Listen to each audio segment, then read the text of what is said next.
create. We can only copy, he said. He wanted Tom Sawyer to be the boy who carried on the nation's soul. In 1850, America was San Francisco. Robert Graysmith, San Francisco, California, November 2011. An arsonist was loose in 1850 San Francisco. Whirlwinds of hot air spiraled around Tom Sawyer and the volunteer firefighters, then united to create a huge vortex. The giant ring rose above them, and directly overhead, the invisible ring of superheated air slowly began to turn clockwise. Gradually, it took on the hue of the fire and became a golden ring.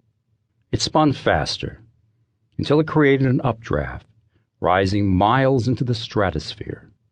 The center of the ring, hotter still, ate up all the oxygen to create a counterclockwise downdraft of sparks and lethal gases that was forced onto Sawyer and a ragtag group of boys, some as young as 8. As the inner ring rotated, it became a dark circle of smoke. At the fire's center, a hailstorm of burning embers flurried clockwise on the superheated wind. Burning coals rained down on the men. Sparks rose in the shifting gale. Highly disciplined soldiers and sailors, covered with soot, hauled kegs of black powder to buildings standing in the fire's path. Blasts more awful than the blaze shook the city and rose above the fire's monotonous roar. Terrified animals fled along the streets before the explosions. Houses leaped skyward. Sawyer held a moistened finger aloft. "The wind is altering its course," he called to the volunteers. "Yes, the gale's moving northward. We might be spared yet.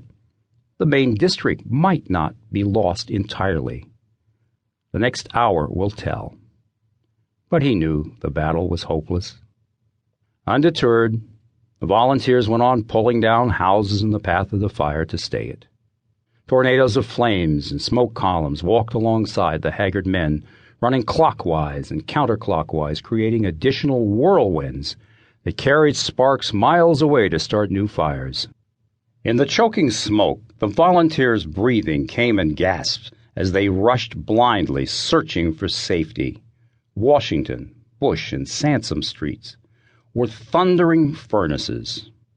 The Lightkeeper, as some had named the firebug, because he always struck when the Lightkeeper's wind was rushing away from the encampment of ex-convicts on the slopes of Telegraph Hill, would burn San Francisco to the ground 6 times in 18 months, the most disastrous and costly series of fires ever experienced by any major American metropolis.